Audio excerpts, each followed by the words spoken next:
আসসালামু আলাইকুম রহমতুল্লাহি ওয়া বারাকাতুহু। আশা করছি সকলেই ভালো এবং সুস্থ আছেন। তো আপনারা দেখতে পাচ্ছেন আমি একটা ফার্মেসিতে বসে আছি। মূলত হচ্ছে এটা আমার ব্যবসা প্রতিষ্ঠান।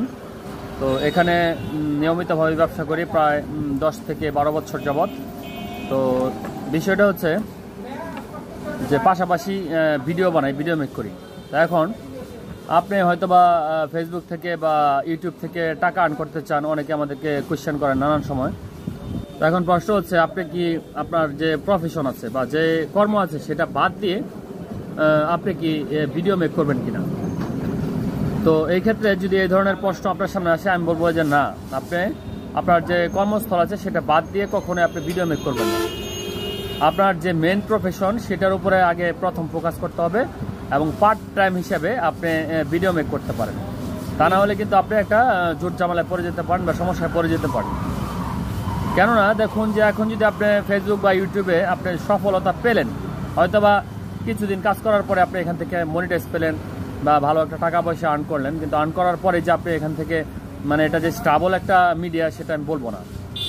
কেননা দেখুন বড় বড় অনেক কন্টেন্ট ক্রিয়েটার আছে যাদের চ্যানেল বা পেজ হঠাৎ করে কিন্তু উধাও হয়ে যায়। তখন তার যদি মানে ব্যাকআপ দেওয়ার মতো কোনো সক্ষমতা না থাকে তাহলে কিন্তু সে চলতে পারবে না।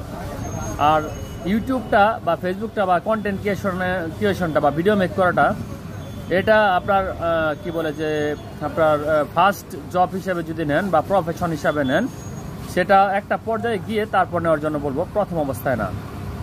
আর দেখা যায় অনেকে যারা স্টুডেন্ট আছে তারা হয়তো বা প্রাইভেট করা চলে বা জবের জন্য হয়তো বা চিন্তা ভাবনা চলতেছে বা অ্যাপ্লাই করতেছে, ট্রাই করতেছে, তাদের ক্ষেত্রে আবার ভিন্ন কথা, তারা করতে পারে। তো মোট কথা হচ্ছে আপনি এটা সকল কাজকর্ম বাদ দিয়ে কিন্তু আপনি এটা করতে পারবেন না, তাহলে আপনি সমস্যায় পড়ে যাবেন। যেমন নাকি অর্থনৈতিকভাবে সমস্যায় পড়ে যাবেন এবং এখানে কিন্তু আপনি টিকে থাকতে পারবেন না, টিকে থাকা মুশকিল। কারণ অনলাইন থেকে প্রথম অবস্থায় যেই পরিমাণ রেভিনিউ আসে সেটাতে আপনার জীবন সংসার চলবে না, চলার মতো সক্ষমতা আপনার হবে না। তো এখান থেকে একটা স্টেবল পর্যায়ে এসে তারপরে আপনি ইচ্ছা করলে অন্যান্য যে প্রফেশন আছে সেগুলো আপনি বাদ দিতে পারেন। আর যেহেতু আমি ফার্মেসি ব্যবসা করি, এখানে প্রচুর পরিমাণে এঙ্গেজ থাকতে হয়। সকাল নেই, রাত নেই, দিন নেই, সবসময় মানুষ এসে কিন্তু দেখা যায় যে রোগের তো ভাই কোনো সময় নাই, তাই না? যে কোনো সময় আপনার কিন্তু সমস্যা ক্রিয়েট হতে পারে। তো তখনই হয়তো বা ফোন দেয় বা বাসায় যায়। তো যার ওষুধ লাগে, মেডিসিন লাগে, সে তো আসলে খুঁজবেই, তাই না? তো সেই জন্য এটার কিন্তু কোনো নির্দিষ্ট সময় নেই।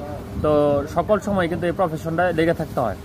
তো এই দিক থেকে চিন্তা করলে আমি কিন্তু দুইটা বিষয় একসঙ্গে করতে গেলে আমার মোটামুটি ভালোই সমস্যা হয়। আর একটা বিষয় হচ্ছে আত্মীয় স্বজনের কোনো খোঁজখবর নেওয়া যায় না। কেউ অসুস্থ হলে তাকে দেখতে যাওয়া যায় না, বা কেউ ধরেন কোনো একটা প্রোগ্রাম বা বিয়ে শাদী বা কোনো অনুষ্ঠানে দাওয়াত দিল, সেখানে অ্যাটেন্ড করা যায় না। তার একটা কারণ হচ্ছে সময় স্বল্পতা। এই যে ফার্মেসি ব্যবসা, এই ব্যবসা থেকে কিন্তু সব কিছু মেনটেন করা যায় না। পাশাপাশি যদি আপনি ভিডিও মেক করেন, সেই জন্য কিন্তু আলাদা একটা সময় আপনাকে রাখতে হয়। আর আপনার দোকানে যদি সেল ভালো হয় বা ব্যবসা ভালো থাকে, সেক্ষেত্রে কিন্তু কোনো অপরচুনিটি নাই বা কোনো সুযোগ নেই এগুলো করা। তো আশা করছি আমার মেসেজটা আপনারা বুঝতে পেরেছেন। তো ভালো থাকবেন সবাই। আসসালামু আলাইকুম।